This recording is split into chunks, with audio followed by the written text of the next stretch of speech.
All right, guys. Hello, hello. It is Wisdom Wednesdays, and I am Crystal Renee. Hope you guys can see. Okay, yeah, it just popped up. All right, hey guys, it is Wisdom Wednesdays.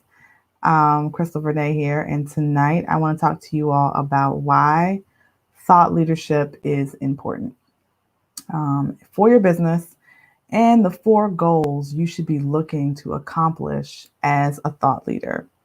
So when I say thought leadership, what do I mean by that? A thought leader is an informed opinionator and a go-to person in a particular field. They are trusted, they are sought after. They often speak at public events, conferences, webinars, etc. Then they share their insight with the relevant audience. So being in a thought leadership position is definitely a brand awareness activity. And you may hear me from time to time refer to activities as revenue generating activities versus brand awareness activities. Another topic for a different day, but anywho, thought leadership goes into the brand awareness activity. However, you can definitely find ways to monetize your expertise. So the purpose behind thought leadership content goes beyond brand awareness. You want to establish a richer, more meaningful relationship with the people you're trying to reach. So, thought leadership should definitely intrigue, it should challenge and inspire people, even if they're already familiar with who you are. And so, if you're one of those womenpreneurs who aims to be at the top of your industry, then you should definitely aim to be a thought leader.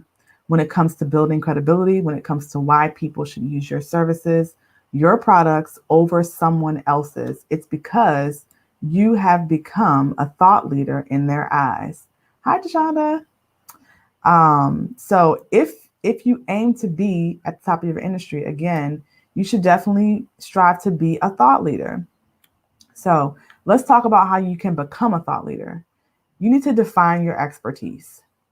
Don't make the mistake of claiming expertise in everything. You need to ask yourself some questions in order to narrow it down.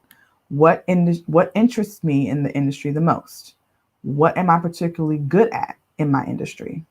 Why is thought leadership important to me? What am I known for right now? Where do I see the strategy taking me in 5 years? And what differentiates me from others in the industry? All questions you should ask yourself when you're defining your expertise. Okay. Next, you need to build credibility. And building credibility happens over time. It's like building a house.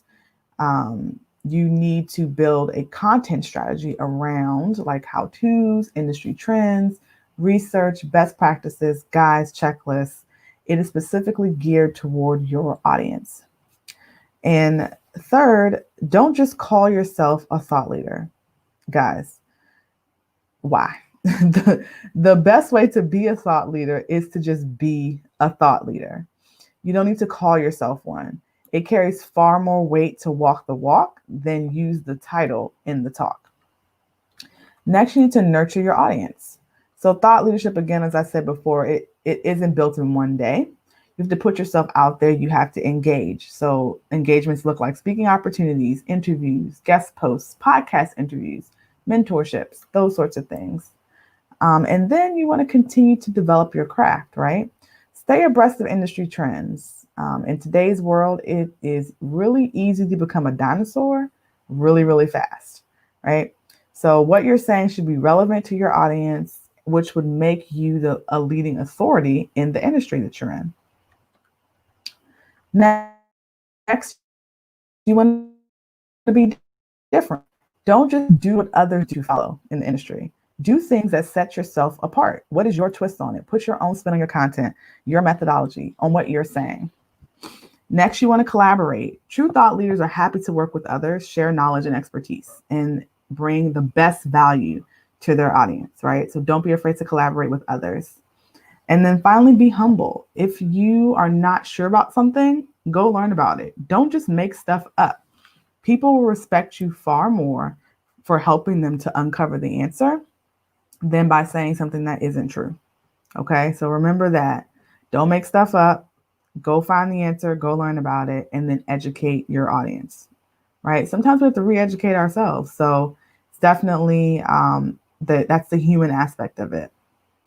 I was working with the client in the She Collective, right? And we were working on her brand, and I was challenging her to think of ways in which she could be a thought leader also, right? She works in the dating and relationship coaching industry, right? So, and some of the ways we were talking about, we were like, oh, you could do videos, you could do blog posts, how to's, all those things. But I encourage her to put her own spin on that content. Don't just do, you know, what other relationship coaches do. So she came up with an idea of like how to respectfully end a date.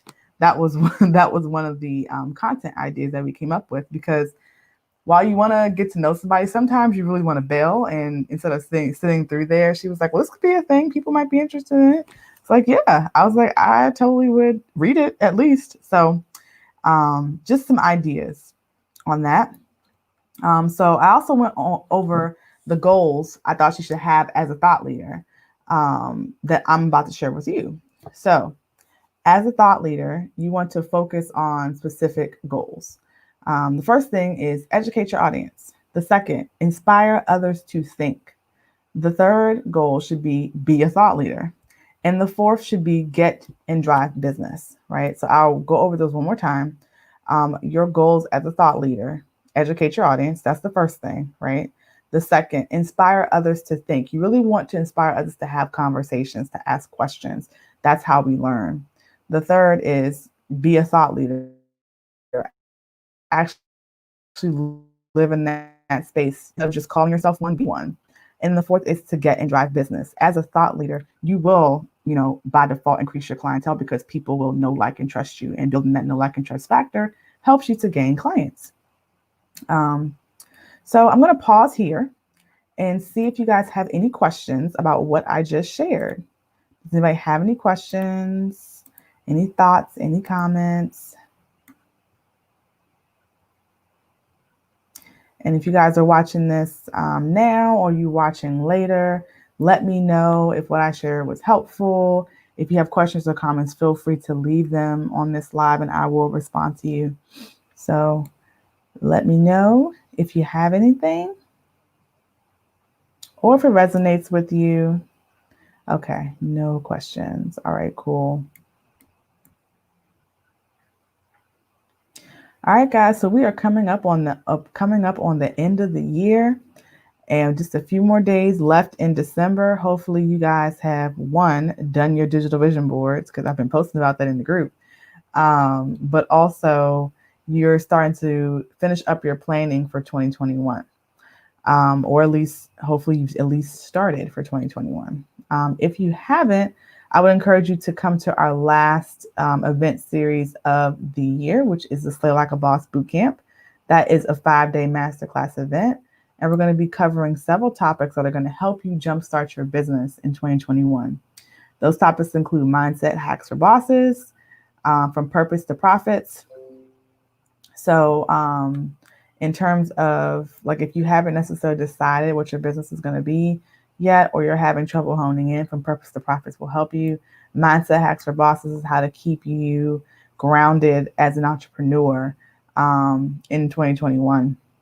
Pitch perfection. When you network or you're trying to explain to folks what you do, you have 30 to 60 seconds to do so. So we're going to be working on our elevator pitches and how to best communicate what you do, what your services and or products are. Building a magnetic brand. So a lot of things go into building a brand. And so we're going to be really focusing on how to identify your core values, your core messaging, and how to have that all come together in one cohesive brand. And then finally, the business blueprint. So everybody should have a blueprint for their business, meaning like a roadmap. How are your services or product structure? What's the customer journey look like?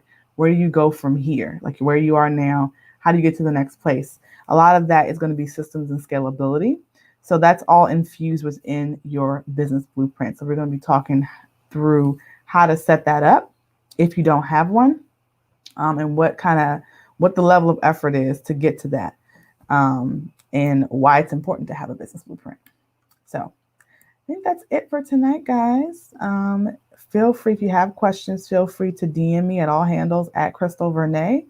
You can also DM the Simply She handles at I Simply She is the Facebook handle. And then for Instagram, it's at I_simply_she. If you guys want further clarity on how you can leverage being a thought leader in your business and how you can do so in 2021, you feel free to set up a clarity call with me. I have the link for that in the description of this live if you haven't already. And then also the link to register for the Slay Like a Boss Bootcamp is also in the description of this live. I think that's it for this evening. If you guys have questions, again, go ahead, feel free and post it in the comments, and I will take a look and respond. But that's it. So remember, you too can conquer if you slay hard every day. Take care. Have a good night. Happy holidays, guys.